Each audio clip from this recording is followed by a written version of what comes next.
So, apparently, God is an old white guy. This is a world premiere. This is a world. So, I just watched the You're Not Vegan documentary, the full version, which is available on YouTube, and I've been hearing about it now for a couple of weeks, and I already posted a response video to it. First of all, I'm appalled because I'm appalled that it even got any attention. Here's the arrogance.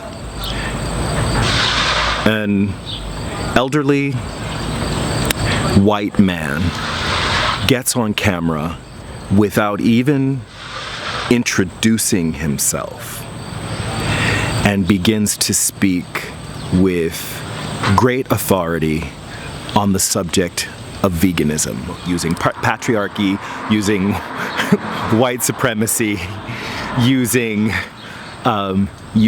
sort of the authority of history, right?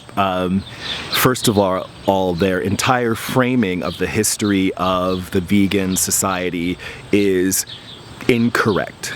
There's so much speculation.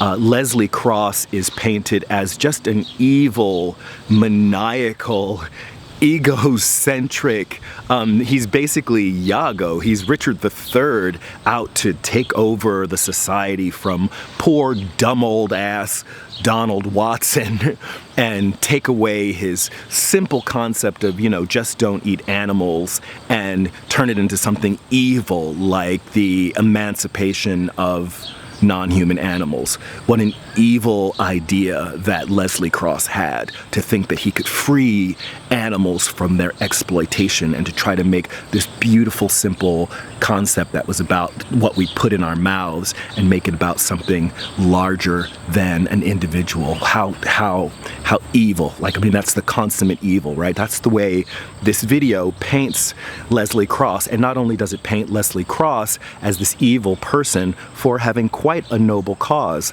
that probably left him subject to a lot of ridicule in the way that vegans, even in this day and age, after, 50, 60 years later, are still ridiculed after the establishment of the vegan society. So instead of busting a move like, the voice of God there, I'm going to keep it real simple for y'all. I'm going to read to you from the very first newsletter of the Vegan Society, and this was by Donald Watson, and I actually found it. You can find it online, a typed PDF, scanned copy of the original from Donald Watson. The recent articles and letters in the Vegetarian Messenger on the question of the use of dairy produce have revealed very strong evidence to show that the production of these foods involves much cruel exploitation and slaughter of highly sentient life. That's the first sentence. But this is just about a diet. The excuse that it is not necessary to kill in order to obtain dairy produce is untenable for those with a knowledge of livestock farming methods and of the competition which even humanitarian farmers must face if they are to remain in business. For years, many of us accepted as lacto-vegetarians that the flesh food industry and the dairy produce industry were related, and that in some ways they subsidized one another. We accepted, therefore, that the case on ethical grounds for the disuse of these foods was exceptionally strong, and we hoped that sooner or later a crisis in our conscience would set us free. That freedom has now come to us, having followed a diet free from all animal food for periods varying from a few weeks in some cases to many years in others. We believe our ideas and experiences are sufficiently mature to be recorded.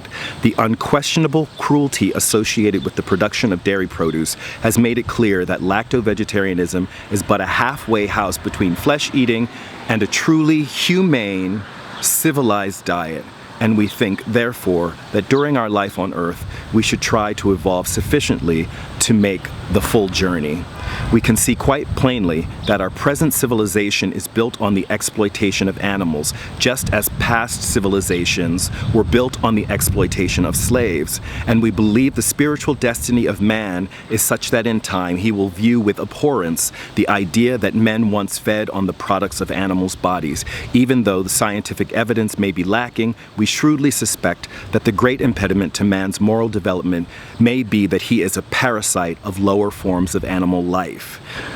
There was an understanding for Donald Watson that the cruelty involved in the animal food industry was to be likened to slavery.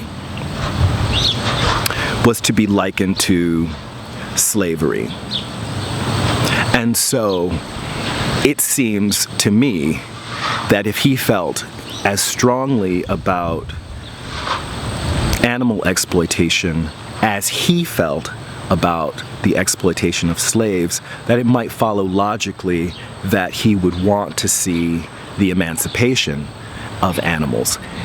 Maybe I'm drawing conclusions based on what I'm reading, but I've just presented you the first 3 paragraphs that he wrote himself and the first 3 paragraphs that he wanted society to read and understand about why the vegan society was being formed.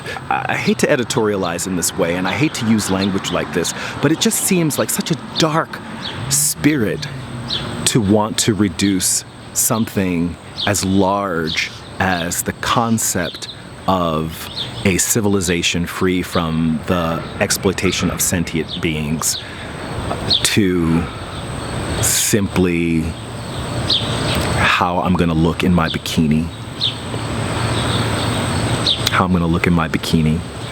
Or if I'm going to be able to run faster. Or if I'm going to live to be 100 as opposed to living to be 95. I don't know. That's it for this video. Like it if you like it. Share, comment, subscribe. This is Reg signing off. Love yourself. Peace. And I love myself. The world is a ghetto with guns and